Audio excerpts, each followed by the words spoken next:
Aos Colossenses, no Novo Testamento, aos Colossenses, o apóstolo Paulo escreveu aos Colossenses, no capítulo 1, eu quero falar da vida cristã. Vida cristã. A vida cristã. Vida diária. A vida diária de um crente. E quero falar do apóstolo São Paulo escrevendo para a igreja que estava lá em Colossos, e igreja que ele não conhecia, igreja que não foi ele quem fundou, eles não conheciam Paulo. Essa igreja, se você falar, mas onde ela ficava? Ela ficava na Turquia. Turquia você bem conhece. Se você, a capital da Turquia é Istambul. Hoje você entrar na internet, você vai ver Istambul, famosa Istambul, que é a Ásia Menor. E o apóstolo São Paulo ficou sabendo da igreja que estava em Colossos. Essa igreja, ficou sabendo dela. Ela é uma igreja que estava crescendo. E essa igreja de Colossos, que foi chamada igreja dos Colossenses, porque lá quem morava em Colosso eram colossenses, quem mora em Santo André é um andréense, então quem morava na cidade de Colossos eram colossenses. Por isso que o apóstolo São Paulo escreveu a igreja que estava em Colossos, aos colossenses. Ele não conhecia essa igreja, eles não viam o seu rosto, eles não tinham a felicidade de ter o que temos hoje, né? O FaceTime, você liga uma ligação de um celular para o outro, você já vê o rosto, você já conversa, mas naquela época não tinha. Era epístola, era uma carta. Epístola é carta. Era feita em pergaminho, pele de carneiro. Ou papiros, que era um papel de uma árvore, ou nem um vegetal que dava no barro. As coisas eram muito difíceis, isso ia a cavalo, a carroça. Levava tempo para chegar essa carta. Mas por essa igreja tinha passado Timóteo, e tinha passado Epafrodito. E eles chegaram e contaram para Paulo como é que a igreja era boa, como é que a igreja era feliz, como é que a igreja era espiritual, como é que a igreja era unida. E Paulo ficou feliz. Paulo ficou muito feliz com a igreja. Aí ele manda essa carta. Ele manda essa carta para quê? Para dizer assim, olha, vamos criar coisas novas? Não. Aí ele começa a falar com a igreja. Ele, o apóstolo Paulo, começa a conversar com a igreja. Agora você abra lá então, aos Colossenses capítulo 1, e você vai ver o que ele fala. Então ele se apresenta, Paulo, apóstolo de Jesus Cristo, pela vontade de Deus. E o irmão Timóteo, aos santos e irmãos fiéis em Cristo que estão em Colossos. A vós, graça e paz, da parte de Deus, nosso Pai, e do Senhor Jesus Cristo. Graças damos a Deus, Pai de nosso Senhor Jesus Cristo, orando sempre por vós, por alguém que ele nunca tinha visto. Porquanto nós ouvimos da vossa fé em Cristo Jesus e da caridade que tendes para com todos os santos. Vocês, igreja de Colossos, vocês são uma bênção. Vocês abrem o bolso de vocês, vocês tiram de dentro de casa, vocês ajudam todos os crentes, vocês são maravilhosos. Agora, existe uma coisa muito linda, por causa da esperança que em vós está reservada nos céus, da qual antes ouviste pela palavra da verdade do Evangelho. Sabe por que essa igreja era motivada a fazer caridade? Sabe por que essa igreja era motivada a servir às pessoas? É porque dentro dela havia uma esperança. Essa esperança da igreja de Colossos era uma esperança que estava dentro dela, reservada, que ela tinha certeza, dentro dela, de um dia ela ir para o céu. Olha, por causa da esperança que em vós está reservada nos céus, da qual antes ouviste pela palavra do Evangelho. O que motivava a igreja de Colossos a fazer a obra de Deus é que ela tinha a certeza que existia a esperança dos céus. A motivação das igrejas de hoje não é a esperança dos céus, não é a esperança da eternidade. Se o apóstolo São Paulo estivesse vivo, ele ficaria abismado, porque a igreja perdeu a esperança dos céus. Nós colocamos tantos olhos para baixo que esquecemos de olhar para cima. E a igreja de Colossos, ela fez com que Paulo escrevesse a carta para eles, dizendo assim: nossa, eu estou assim surpreso com vocês, porque vocês praticam coisas tão lindas, e dentro de vocês mantêm acesa a esperança de que vocês têm os céus. Vocês têm os céus na vida de vocês. Aí no versículo de número 6 está escrito que já chegou a vós, como também está em todo o mundo. Ou seja, o evangelho que chegou em vocês já está chegando em todo o mundo na época de Paulo, porque a Ásia Menor, ela foi toda evangelizada. A Ásia Menor foi toda evangelizada, o que não está mais hoje. E vai frutificando como também entre vós, desde o dia em que ouvistes e conhecestes a graça de Deus em verdade. E logo em seguida diz: como aprendestes de Epáfras, ou Epafrodito, nosso amado conservo, que para vós é um fiel ministro de Cristo, o qual nos declarou também a vossa caridade no Espírito. Este Espírito, irmãos, está com letra maiúscula. Eles não praticavam caridade somente por um sentimento humano, não. Tudo que eles faziam em termos de caridade, essa caridade aí não era só material. Caridade é o amor na prática. Eles faziam tudo porque eles estavam cheios do Espírito Santo. Eles estavam cheios do Espírito Santo. E Epáfras ensinou eles a serem cheios de boas obras. Eles eram cheios de boas obras.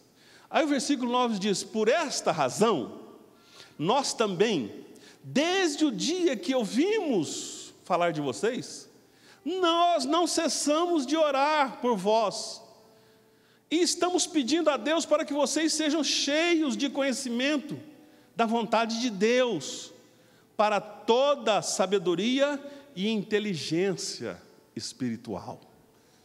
A vida cristã é uma vida de degraus para cima, e não de degraus para baixo.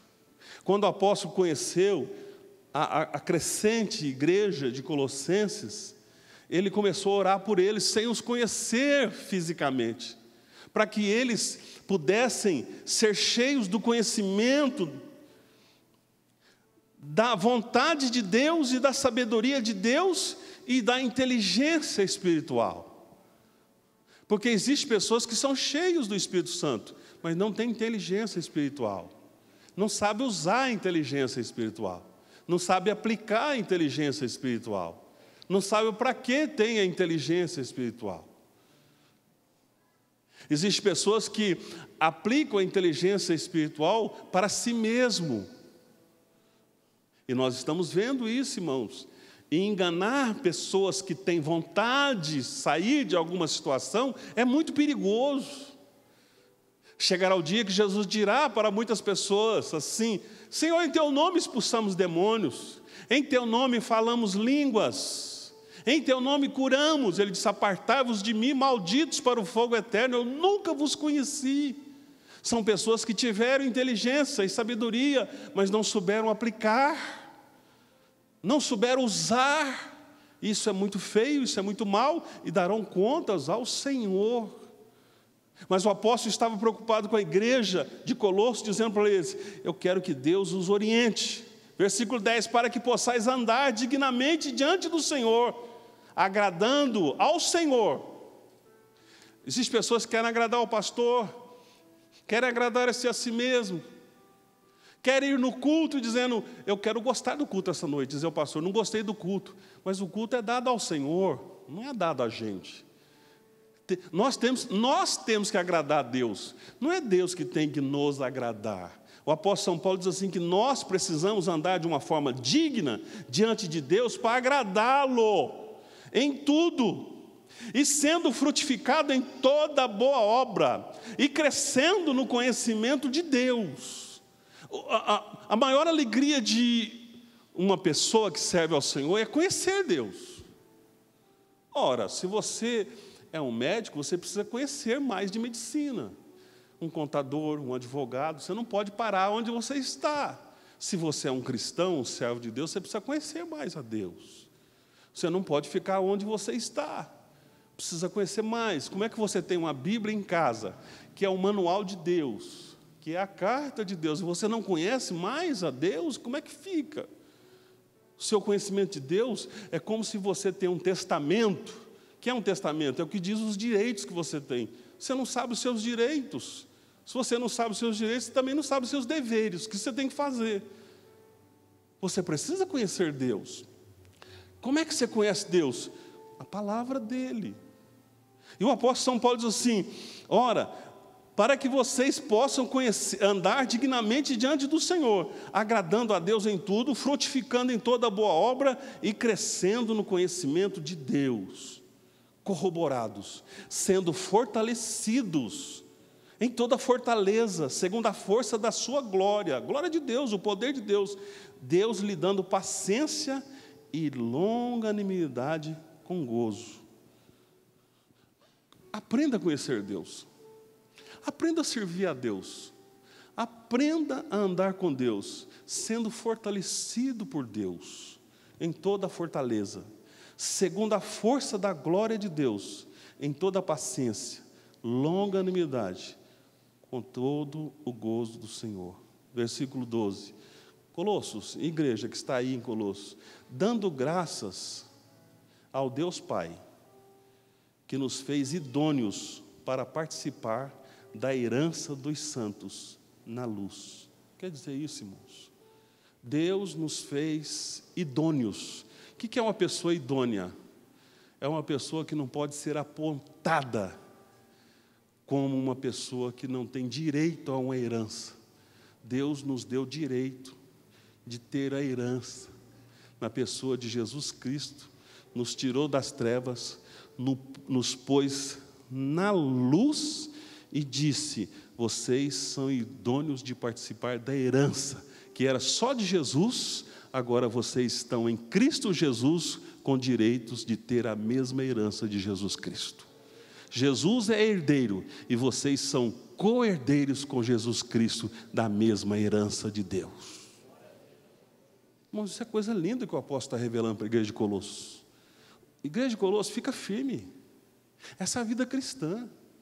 Tudo que vocês têm aqui na terra é terreno, mas existe uma herança de Jesus como Filho de Deus na eternidade, e vocês têm direito a essa herança, porque Jesus é herdeiro, e vocês são co-herdeiros de Jesus Cristo na luz eterna. Isso é motivo de glória, irmãos? Agora, se você quer ficar aqui na terra, isso é um problema seu, mas a nossa alma é eterna, e nós vamos viver eternamente com Deus, e nós somos herdeiros de uma viva e eterna herança, incontaminável, reservada nos céus para todos aqueles que esperam a vinda santa e gloriosa de Jesus Cristo. Mas vamos mais à frente. Olha, versículo 13. E Ele nos tirou da potestade das trevas, Ele que é em Deus, e nos transportou para o reino do Filho do seu amor, em quem temos a redenção pelo seu sangue, a saber, a remissão dos pecados, o qual é a imagem do Deus invisível, o primogênito de toda a criação. Agora, o apóstolo São Paulo está falando da pessoa de Jesus Cristo. O apóstolo está dizendo assim: porque nele, em Jesus, foram criadas todas as coisas que há nos céus e na terra, visíveis e invisíveis, sejam tronos, sejam dominações, sejam principados, sejam potestades, tudo foi criado por Ele e para Ele. Ele é antes de todas as coisas. Todas as coisas subsistem por Ele. Ele é a cabeça do corpo da igreja. É o princípio e o primogênito dentre os mortos, para que em tudo tenha a preeminência. Porque foi do agrado do Pai que toda a plenitude nele habitasse.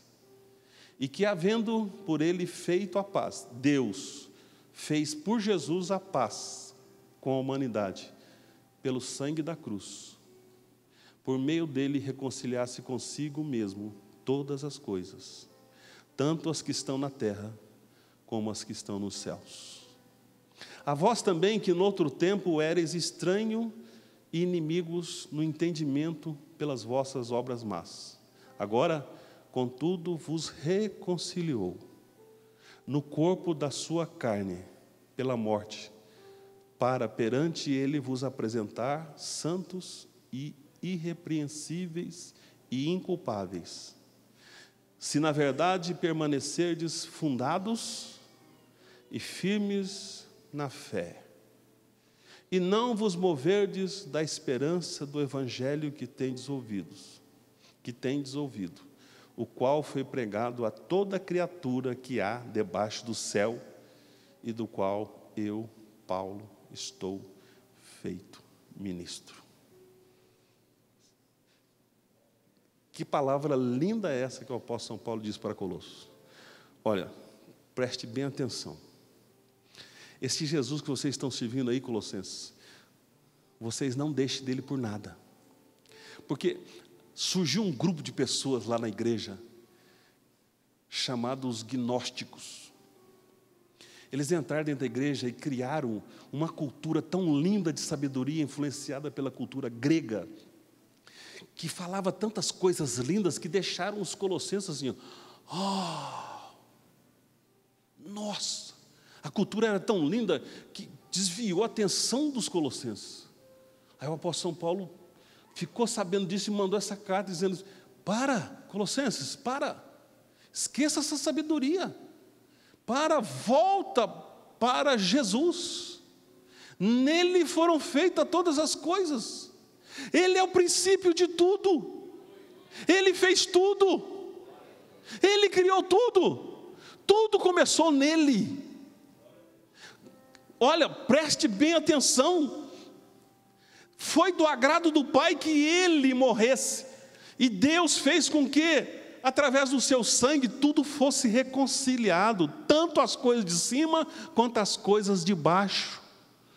Agora, tem outra coisa, se na verdade vocês permanecerem fundados nele, na fé, vocês não se moverem de maneira nenhuma, na esperança do evangelho que vocês ouviram, esse evangelho puro que vocês ouviram de Epáfras, este evangelho que não mudou, é o mesmo que eu estou pregando para vocês. Não mudem esse evangelho, este evangelho simples, se vocês não mudarem dele, vocês tenham certeza absoluta, todas as pessoas que ouvirem este evangelho que eu estou sendo ministro, não se mova de maneira nenhuma. Esse evangelho foi pregado lá em cima, foi pregado aqui embaixo, ligou todas as coisas. Esse evangelho, se vocês não se moverem dele, vocês vão obter vitória. Todas as coisas vão contribuir na vida de vocês para que vocês sejam vitoriosos. Eram essas palavras que o apóstolo São Paulo estava dizendo à igreja de Colossenses. Logo em seguida ele diz assim: eu regozijo-me agora no que eu padeço por vocês. Porque o apóstolo São Paulo, ele comprou uma briga com aquele grupo que estava tentando tirar o foco da igreja da pessoa de Jesus. E não somente com aquele grupo, mas com todas as igrejas da Ásia, que olhavam para Paulo e achavam que Paulo era uma pessoa centrada demais em Jesus. Era uma pessoa que era voltada demais para Jesus.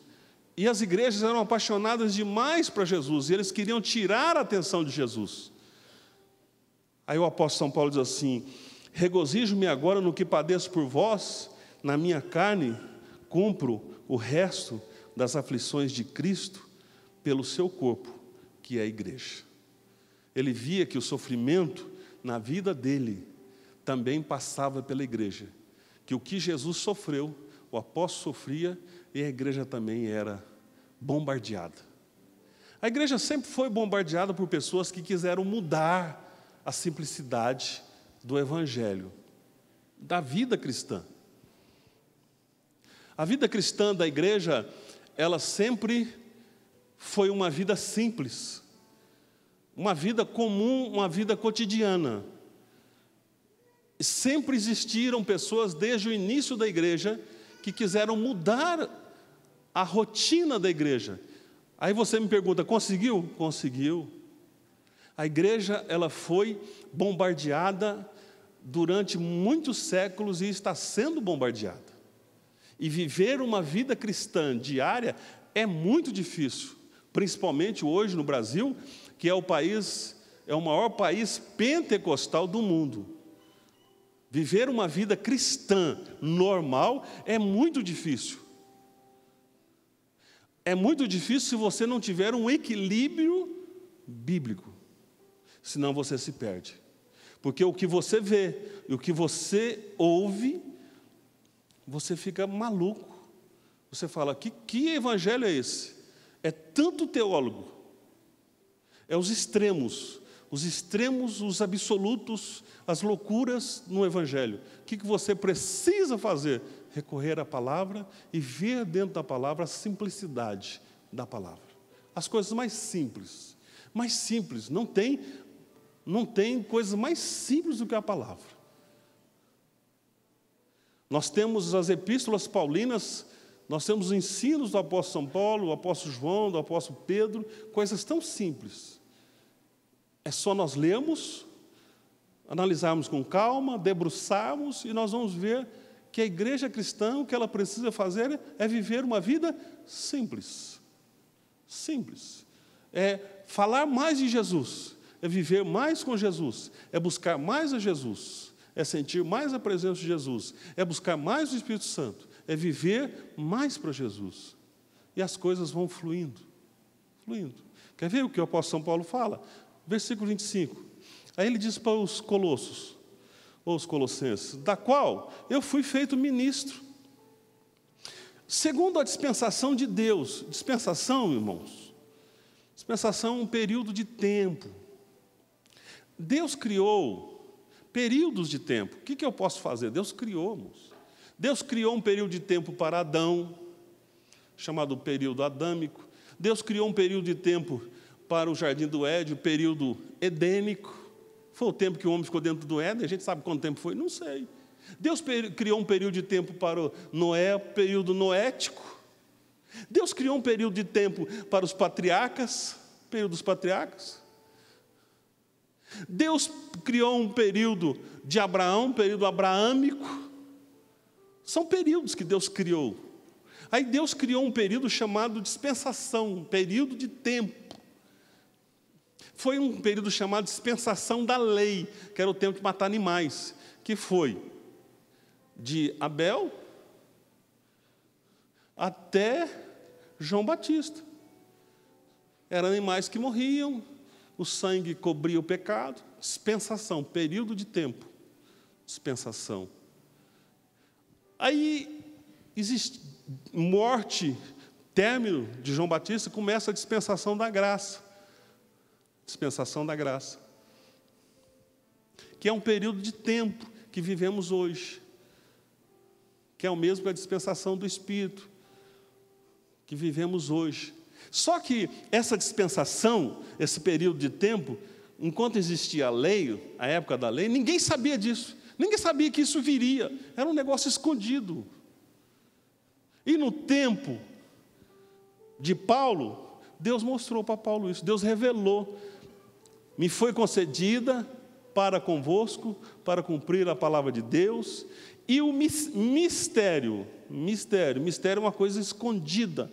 O mistério que esteve oculto desde os séculos, em todas as gerações, agora me foi manifesto aos seus santos, aos quais Deus quis fazer conhecer quais são as riquezas da glória deste mistério entre os gentios, que é Cristo em vós, esperança da glória. Ele falou assim, agora este mistério é revelado para os gentios, os que não são judeus, Jesus Cristo, que é a esperança da glória.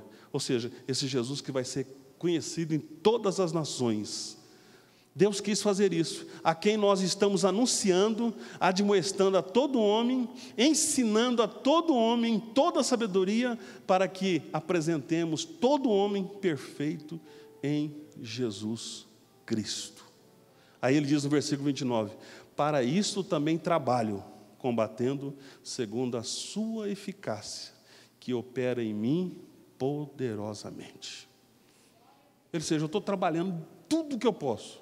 Há um poder que opera em mim, para que todo homem que aceita Jesus, seja apresentado diante de Deus, perfeito, na pessoa bendita de Jesus Cristo.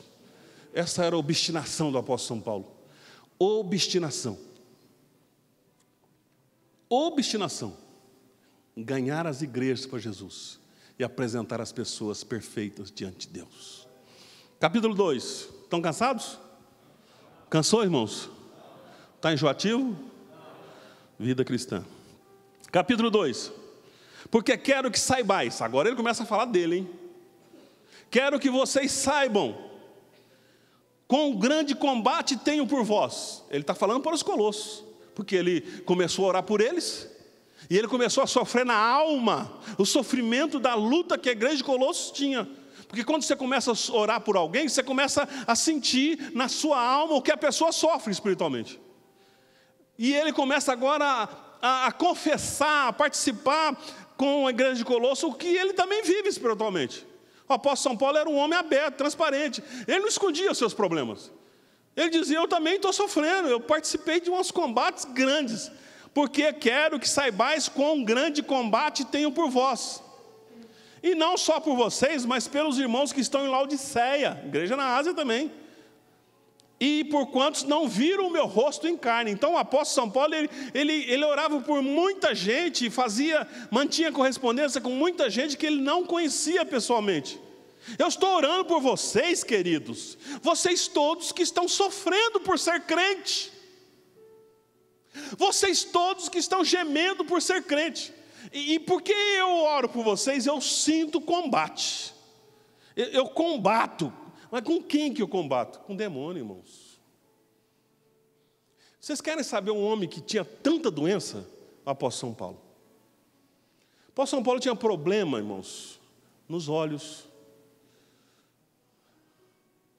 O apóstolo São Paulo era um homem que não enxergava direito. Ele tinha Tércio. Todas essas epístolas ele não escrevia. Era Tércio que escrevia. Se ele fosse escrever, ele escrevia com letras grandes, porque ele era meio cego. Quando ele encontrou com o Senhor, ele ficou cego.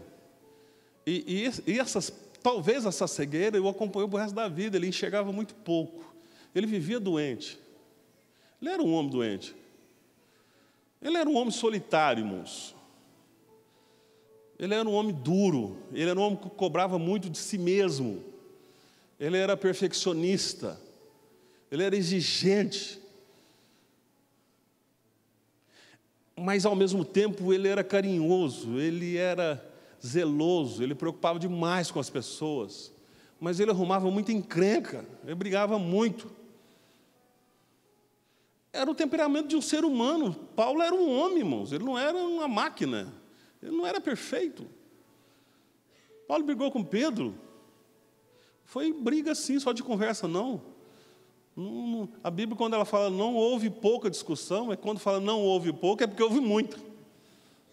Aquela foi suave, ela usou um eufemismo. E ele diz assim, olha, para que os seus corações sejam consolados. Eu tenho lutas por causa de vocês. Versículo 2, para que os seus corações sejam consolados e vocês estejam unidos em caridades.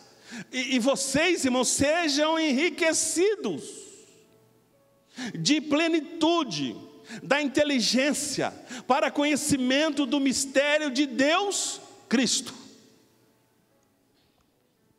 Está compreendendo, irmãos?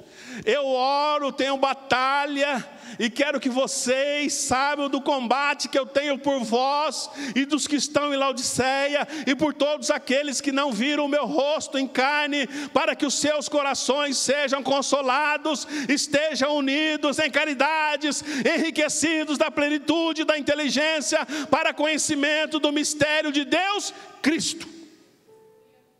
Agora, quem é esse Cristo? A quem estão escondidos nele, Cristo, todos os tesouros da sabedoria e da ciência.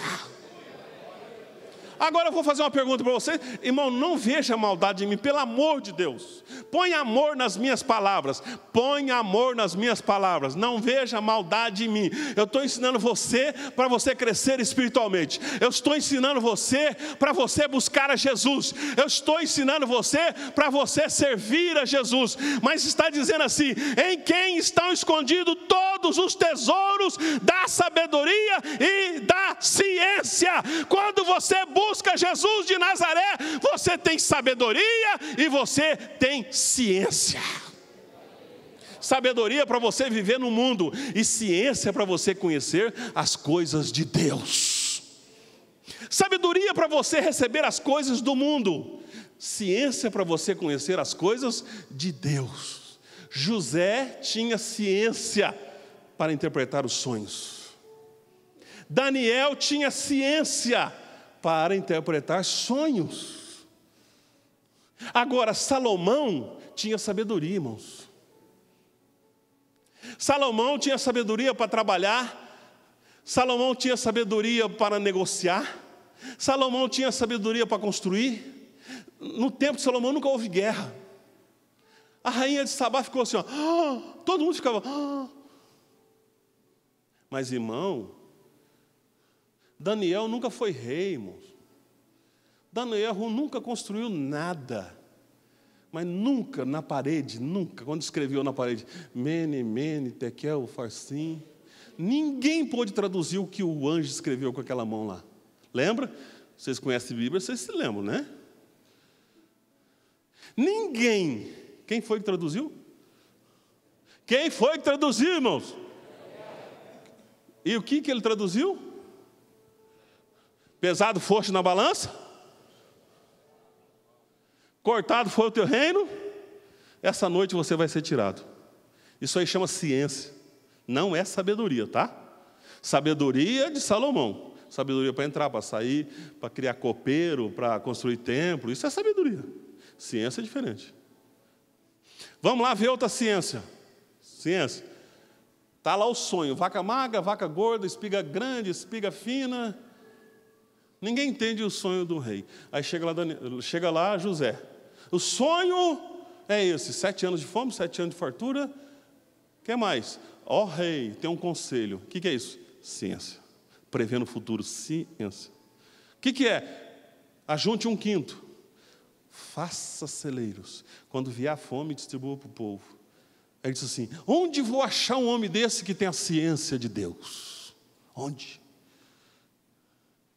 Existe muita gente pedindo sabedoria, mas o apóstolo São Paulo está dizendo assim, tenha inteligência espiritual. Ciência traz sabedoria, sabedoria não traz ciência. Irmãos, Salomão não tinha nenhum conhecimento espiritual. O que Davi tinha de conhecimento espiritual, Salomão não tinha nada. Salomão escreveu coisas boas, Provérbios, Eclesiastes, coisas maravilhosas, mas são sabedorias, para o dia a dia, prático. Estude que você vai ver. Agora, a inteligência espiritual de Davi supera. O Davi não construiu nada, mas era um reino glorioso, irmão. A vida de Davi, eu quero 1000 vezes parecer com Davi do que com Salomão. Eu não quero riqueza. Eu quero vida espiritual. A vida espiritual traz riqueza. Riqueza não traz vida espiritual. Ponha isso na sua cabeça. Primeiro eu vou ser rico para ser espiritual. Esquece. Eu vou ser espiritual para ser rico. Aí vai dar certo. Aí vai dar certo. Nele estão escondidos. Então você tem que achar Jesus. Em Jesus estão escondidos todos os tesouros. Tudo que você quiser está na pessoa de Jesus Cristo. É só achar Jesus. Achou Jesus, achou tudo. Não achou Jesus, não achou nada. Vamos lá para o versículo 4. Agora ele começa a falar, hein? Vamos lá. E digo isto para que ninguém vos engane com palavras persuasivas. Ninguém engana vocês, hein? Colossenses, ninguém engane vocês, por favor, hein? Porque ainda que eu esteja ausente quanto ao corpo, contudo estou em espírito. Agora esse espírito é humano, ele sente no seu espírito. Convosco, regozijando-me e vendo a vossa ordem e firmeza da vossa fé em Jesus. Não vai para essas conversas por aí, pelo amor de Deus. Bíblia ungida, sabonete ungido, rosa ungida, dá tapa na arca, caminhar em cima do sal. Não vai. A fé de vocês não está firmada nisso. Então vai atrás disso, você não precisa disso. Eu vejo a firmeza da vossa fé em Cristo. Como, pois, recebestes o Senhor Jesus Cristo, assim também andai nele, arraigados, ou seja, enraizados, afundados nele, edificados nele, confirmados na fé, assim como fostes ensinados, crescendo em ação de graça.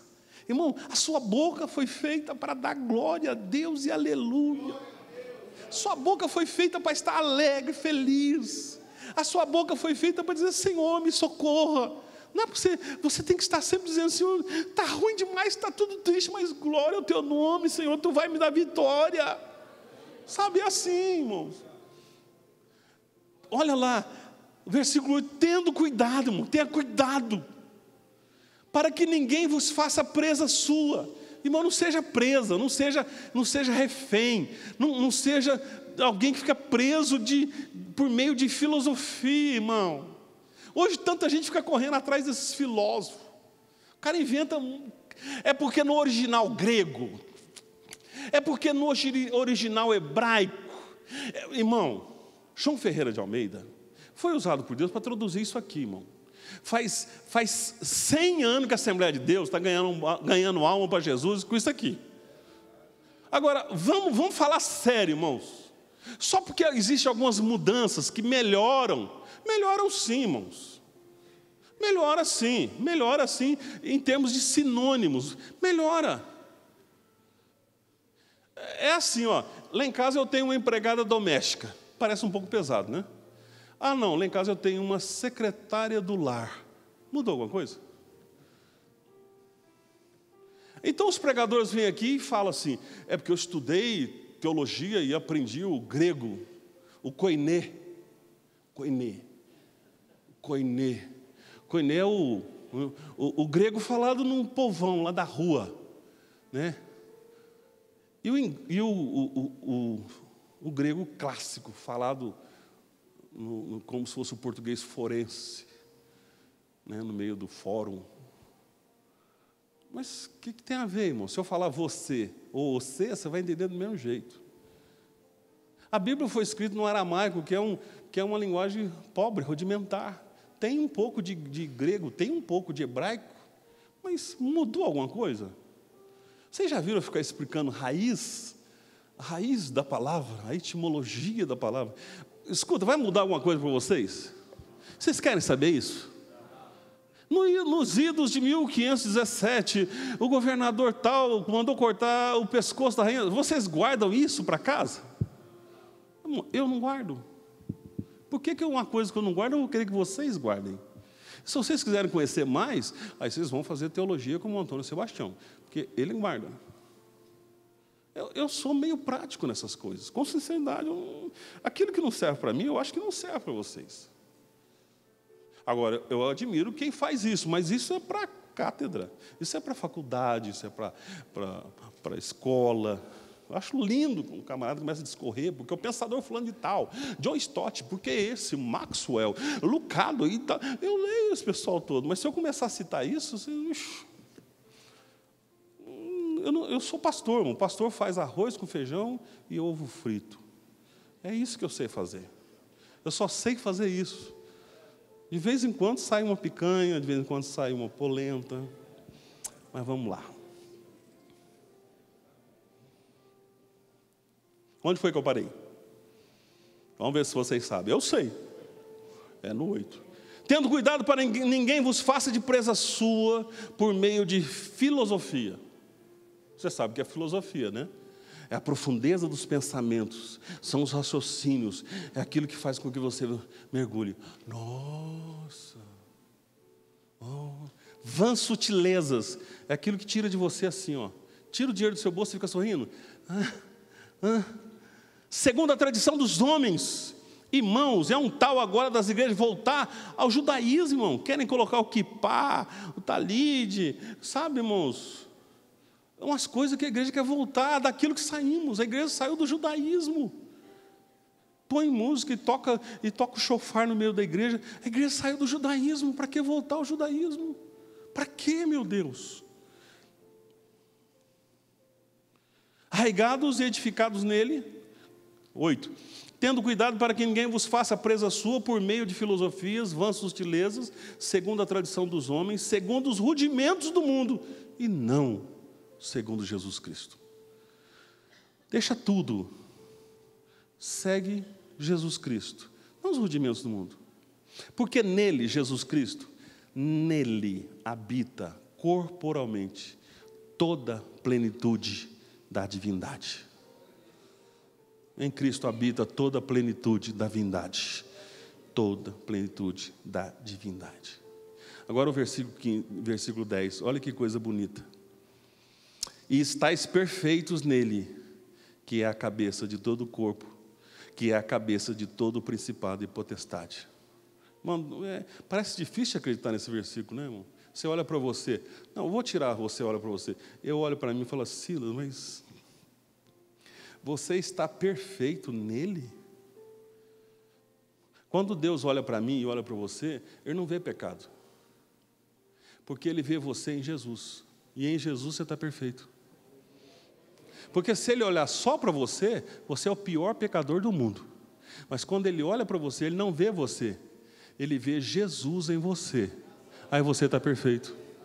Por isso que Ele diz assim que, olha lá no versículo 28. A quem anunciamos, admoestando a todo homem e ensinando a todo homem em toda a sabedoria, para que apresentemos todo homem perfeito em Jesus Cristo.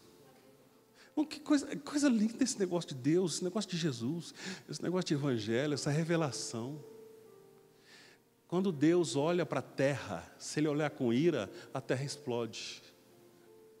Quando Deus olha para nós, Ele nos vê perfeito. Porque em nós está o sangue de Jesus Cristo. Está a imagem de Jesus Cristo dentro de nós. Você tem Jesus na sua vida. Esta é a vida cristã, irmão. Esta é a vida diária. Você carrega Jesus dentro de você. Jesus está na sua vida. Você é crente, irmão. Acorda, você é crente. Você um dia aceitou Jesus como teu Senhor e Salvador.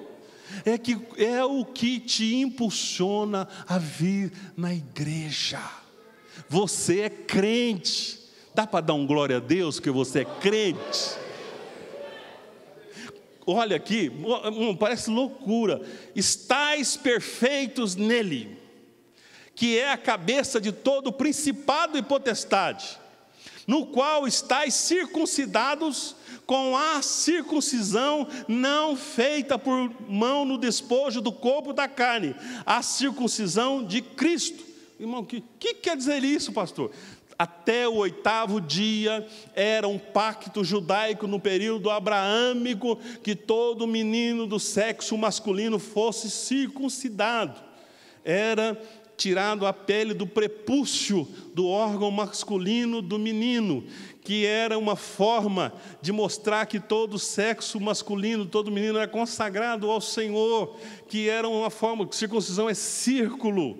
Isso era um pacto que Deus tinha com o povo judeu. Circuncisão quer dizer aliança. Isso foi trazido para o Novo Testamento. Então nós não fazemos isso mais na carne, não. O crente, quando vira crente, os homens não têm que fazer mais circuncisão, não. Para, irmãos. Vai que eles inventam isso agora, nós estamos fritos. A circuncisão agora é espiritual. Nós somos circuncidados no Espírito, não quanto à carne. Somos circuncidados no Espírito.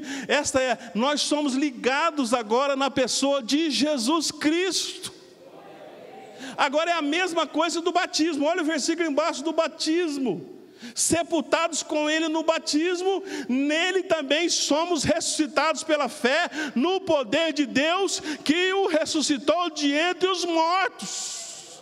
Porque o batismo, o que é? É símbolo de morte. E quando você levanta, também é símbolo de ressurreição. Se nós morremos com Ele também nós fomos ressuscitados. É por isso que nós somos nova criatura em Cristo Jesus. Passamos, irmãos, nós não vamos passar da morte para a vida. Nós já passamos. Já passamos. Estávamos mortos nos nossos pecados e delitos. Agora somos novas criaturas.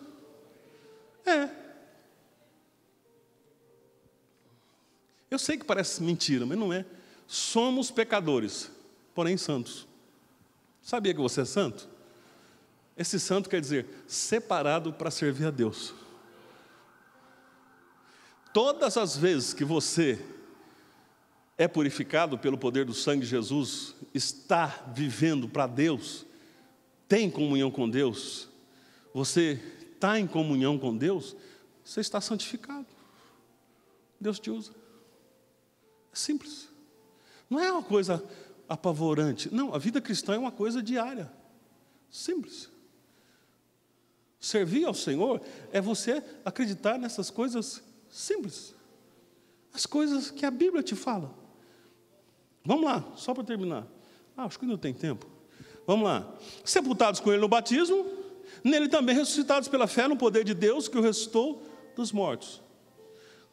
Quando vós estáveis mortos nos pecados da incircuncisão da vossa carne, vos vivificou juntamente com Ele, perdoando-vos todas as ofensas. Então eu menti, irmãos? Eu falei a verdade. Agora, perdoa as ofensas. E as que a gente vai pecando agora? Como é que faz? Está sem pecado? Está sem perdão? Tem perdão ainda? Ah, que bom, né? Que bom que vocês acreditam nisso, porque é verdade. Versículo 14. Havendo riscado a cédula que era contra nós, nas suas ordenanças, na qual de alguma maneira nos era contrária, e atirou do meio de nós, cravando-a na cruz, despojando os principados e potestades, os expôs publicamente, e deles triunfou em si mesmo. Quem que eram esses principados e potestades, irmãos? Demônios. Quando ele cravou na cruz do Calvário, no seu próprio corpo, todo o pecado da humanidade, todos os demônios que estavam vendo a crucificação e o próprio Satanás, Lúcifer, ele expôs tudo diante dele e submeteu eles diante do poder do sangue dele. Falou: vocês não têm poder mais contra nenhum daqueles que vier até mim. Vocês estão sujeitos agora ao poder do meu sangue. Os expôs publicamente. Acabou. O pecado da humanidade está tudo aqui, ó, nessa cédula. Está tudo aqui. todo o pecado que eles praticaram está tudo aqui. O que praticaram, o que estão praticando e que vier a praticar, está tudo aqui. Vocês vão ter agora que obedecer ao poder do meu sangue. Vocês têm que estar sujeitos, potestades e principados. Porque existe hierarquia no reino espiritual. Principados, potestades, dominadores. Como existe vereador, prefeito, governador, presidente. O presidente é Lucifer. Demônios, príncipes e etc. É um reino extremamente organizado. Ele disse assim: vocês todos estão sujeitos a mim. Aí no versículo 16 diz assim: olha, então irmãos, vocês de Colosso, presta atenção. Ninguém, absolutamente ninguém julgue vocês, não aceite que ninguém encha a cabeça de vocês, já que vocês vivem uma vida cristã, uma vida com Deus, pelo que vocês comem, pelo que vocês bebem, por causa das festas de vocês, ou lua nova, ou sábado. Porque sabe por quê? Porque a igreja de Colosso era uma igreja livre, irmãos. Ou seja, era uma igreja que vivia em Cristo, mas uma igreja que vivia em Cristo não presa, cheia de tradição e costume. Não, ela gostava de fazer as festas, ela comia, ela bebia. Era uma igreja livre, gostosa de se viver. Então o apóstolo São Paulo disse para mim: ninguém fica culpando vocês, não presta atenção no que falam de vocês, não. E ninguém julgue vocês pelo que vocês comem, pelo que vocês bebem, por causa de festa, de sábado, lua nova, etc., que são sombra de coisas futuras. Porque essas pessoas que estavam julgando Paulo ficavam mandando que a igreja de Colosso vivesse algumas coisas ainda do mundo judaico, de viver o sábado, de praticar festas judaicas, e nada, não era para fazer isso. Ninguém vos domine ao seu bel prazer. Agora entrou mais uma coisa que queriam que a igreja praticasse lá em Colosso. Entrou a festa dos anjos. As igrejas da região de Colosso estavam recebendo visita de anjo. E muitas igrejas estavam vendo anjo, e deixou de servir a Jesus para ver anjo na hora do culto. Aí o apóstolo São Paulo falou: não. Versículo 18: ninguém vos domina a seu bel prazer, com pretexto de humildade e culto dos anjos. Para com isso. Metendo-se em coisas que não viu, estando debalde inchado na sua carnal compreensão. Ou seja, quem está ensinando para vocês, eles estão carnais. Isso aí é compreensão carnal. Para com essas besteiras de anjo. O apóstolo São Paulo está dizendo: para com esses negócios. Vocês não entendem nada disso, vocês não sabem nada disso. Não vem com essa história. Não é? E aí ele vai para o versículo 19: e não ligado à cabeça. Vocês estão inchados e não têm compreensão. Vocês têm que estar ligados à cabeça. A cabeça que pode ser Cristo ou o pastor. O pastor tem que estar orientado. Ou no caso aqui, ou o Senhor Jesus Cristo, que junto com o corpo, é provido e organizado pelas juntas, ligaduras, que vai crescendo em aumento para Deus. Ou seja, uma criança, ela tem que crescer proporcionalmente. Vocês já viram uma criança que uma mão só cresce e a outra fica pequena? Feio demais, né? Vocês já viram uma criança que só a cabeça cresce, fica cabeçuda e o corpo pequeno? É horroroso, né? Fica assim uma coisa. Uma pessoa tem que crescer proporcionalmente, aí ela fica bonita. Agora tem igreja que só cresce no louvor, ela só tem louvor, não tem palavra. Outras igrejas só crescem no evangelismo, outras só crescem na palavra. Então a igreja tem que crescer proporcionalmente. Ela tem que crescer em todas as áreas. É que o apóstolo São Paulo está ensinando para a igreja que estava lá em Colosso, que ela tem que crescer proporcionalmente em Deus. Versículo 20: se pois estáis mortos com Cristo, quantos aos rudimentos do mundo, por que vos carregam ainda de ordenanças, como se vivesses no mundo? Ou seja, esses irmãozinhos que vinham de fora, estavam ensinando eles a fazer um monte de coisa. Vocês não toquem nisso, não toquem aquilo, não experimente aquilo. Para com isso. As quais coisas todas perecem pelo uso, segundo os preceitos e doutrinas de homens, os quais têm, na verdade, alguma aparência de sabedoria em devoção voluntária, humildade e disciplina do corpo, mas não são de valor algum, senão para a satisfação da carne.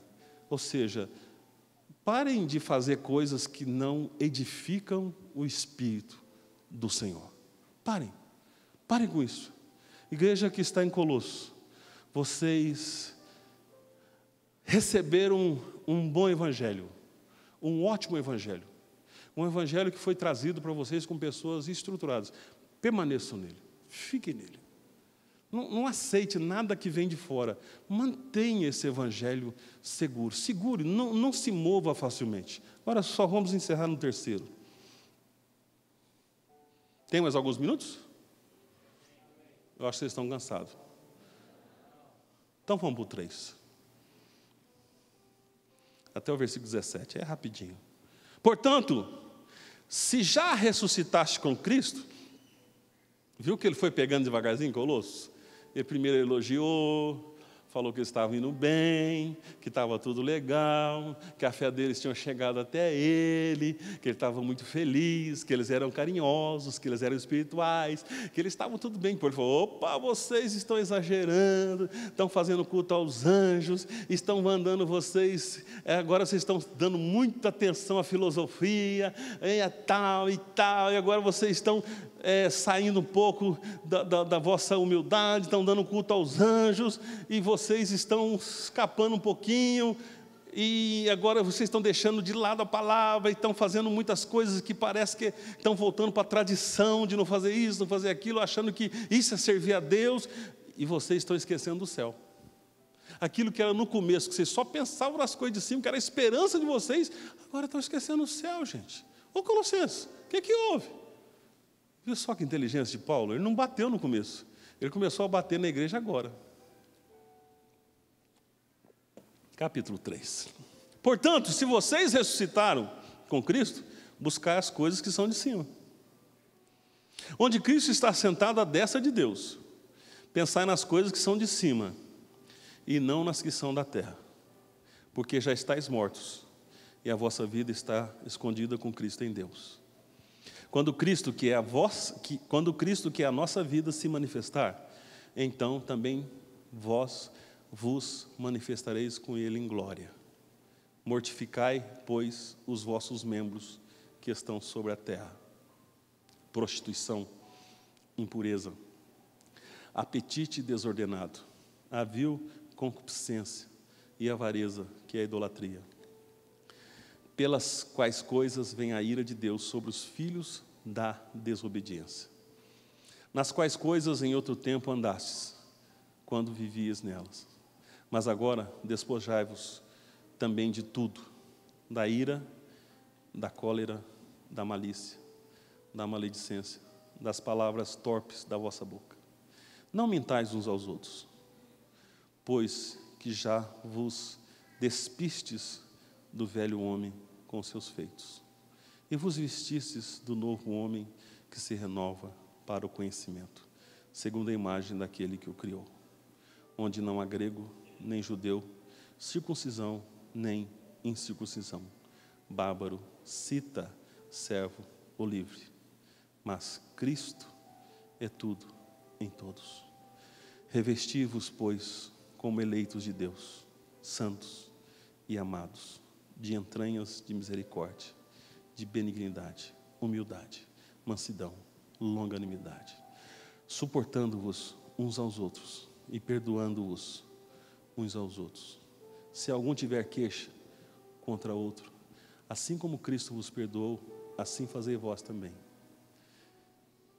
E sobre tudo isto, revesti-vos de caridade, que é o vínculo da perfeição, e a paz de Deus, para a qual também fostes chamados em um corpo, domine em vossos corações, e sede agradecidos. A palavra de Cristo habite em vós abundantemente, em toda a sabedoria, ensinando-vos e admoestando-vos uns aos outros, com salmos, hinos e cânticos espirituais, cantando ao Senhor com graça em vosso coração.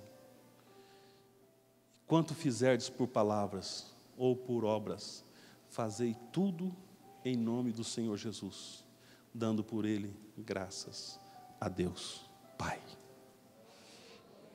Amém? Esse é o desejo de Deus. Esse é o desejo de Jesus. Esse foi o coração de Paulo para a igreja de Colossos. Esse é o desejo de Deus para nós, para mim, para todos vocês. Tudo que fizermos, façamos de coração, façamos com amor para Deus. Voltemos a pensar nas coisas de Deus. Voltemos a praticar as coisas de Deus. Não pensemos nas coisas absurdas, extraordinárias. Deixemos que as coisas aconteçam. Não deixemos de buscar, não deixemos de acreditar. Não deixemos de viver para Deus. Não. Vamos lutar, vamos crer, vamos acreditar, mas não vamos deixar de viver uma vida cristã, diária, normal, uma vida que nós sabemos ou saibamos que é possível viver, que é possível. A igreja de Colossos estava bem, ela só precisava de algumas correções para ela voltar ao que ela era. E às vezes Deus faz algumas correções conosco. Às vezes Deus faz, e é bom, para a gente voltar àquilo que a gente era. Às vezes são correções como admoestações como essa. Admoestações simples que são extremamente importantes. Volte a fazer isso, volte a fazer aquilo. Cuidado com isso, cuidado com aquilo. Sabe, irmãos, eu vejo, às vezes, Deus chama atenção e faz coisas com pessoas que Ele ama. Quando Deus deixa uma pessoa à vontade assim, é porque deve gerar uma interrogação. Por que está deixando tanto? Sabe, eu fico preocupado. E uma das coisas mais perigosas de uma pessoa é a questão doutrinária. Doutrinária. Quando você começa a exagerar na doutrina. O que é isso? É fazer as pessoas desviarem. Esse é um dos pecados mais sérios que a igreja às vezes não percebe. O fato não é o pastor errar em sua vida pessoal. O fato é o pastor fazer as pessoas desviarem. Isso é uma coisa muito séria, seríssima. A Bíblia diz que essa pessoa nem saudada ela deve ser. É o que faz, é um pecado contra a doutrina. Às vezes não é ensinado isso, mas eu já fui ensinado muito pelos meus pastores antigos. E é o que nós mais vemos hoje. O que eu vivi durante muitos anos, eu quero compartilhar bem rápido essa noite.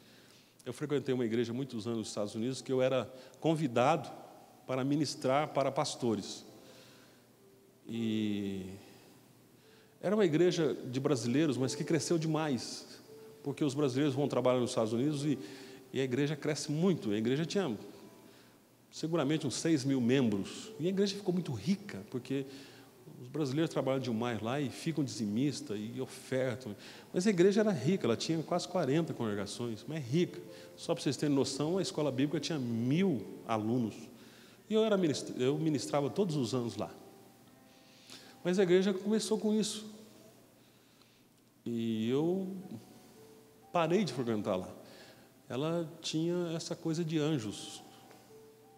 E os crentes caíam no meio da igreja e via anjos, sentia cheiro na minha gravata, era cheiro de mel, cheiro de... Eu ficava preocupado com aquilo, porque aquilo me incomodava demais. Aquilo me incomodava demais, eu via aquilo tudo, e era um tal de água, e jogava água nas pessoas, as pessoas caíam. Era uma coisa que perdeu. A igreja era tão poderosa, tão espiritual, e depois ela entrou por esses caminhos e ela perdeu a essência dela. E eu parei de ir. E ela começou a se dividir, e infelizmente o pastor teve um problema de saúde. Eu, muito amigo dele, fiquei muito triste, e ele teve um AVC, depois outro AVC, depois outro AVC, e hoje ele teve que entregar a igreja. Ele não dirige mais a igreja, teve que passar. Então foi uma situação assim que a igreja se perdeu. Se perdeu porque perdeu a direção da palavra. É isso a preocupação do apóstolo São Paulo. É essa preocupação que o apóstolo São Paulo tinha e que nós, pastores, temos com a igreja. E que você precisa ter. Ensinar isso, ter essa segurança quando chegar um pastor, porque às vezes escapa da gente. De vez em quando a gente dá uma bobeira na cabeça da gente, chega algum pregador aí que a gente não conhece, alguém indica, e ele vem e ensina um monte de besteira aqui. E às vezes algum Leva. Então, nós precisamos estar firmados na simplicidade desse Evangelho. É isso, é viver essa simplicidade da vida cristã. Se nós vivermos essa simplicidade do Evangelho, o Senhor Jesus ainda fará muita coisa por nós. Nem muito ao mar e nem muito à terra. Nós ficamos fazendo aquilo que Deus quer que nós façamos. Façamos tudo para Deus. Que o Senhor sempre limpe o nosso coração. Nos dê uma consciência pura. E que nós venhamos a pedir ao Espírito Santo que Ele possa dar-nos uma mente sensível para sempre nos arrepender e sempre buscar a sua presença, buscar a sua presença, buscar a sua presença. E cada dia nós caminharmos. Ontem passou, hoje vai passar, amanhã é outro dia. E se Jesus não vier hoje nem amanhã, nós vamos estar aqui. Nós vamos estar aqui, servindo a Jesus. Quando a porta se abrir, a gente passa por ela. E nós vamos falando de Jesus, nós somos crentes na pessoa bendita de Jesus Cristo. Deus está olhando para nós. E você é mais que vitorioso na pessoa bendita e santa do nosso Senhor e Salvador Jesus Cristo. Você acredita nisso? Esse amém é muito xoxo. Você acredita que você é crente? Glória a Deus, aleluia. Vamos ficar em pé então.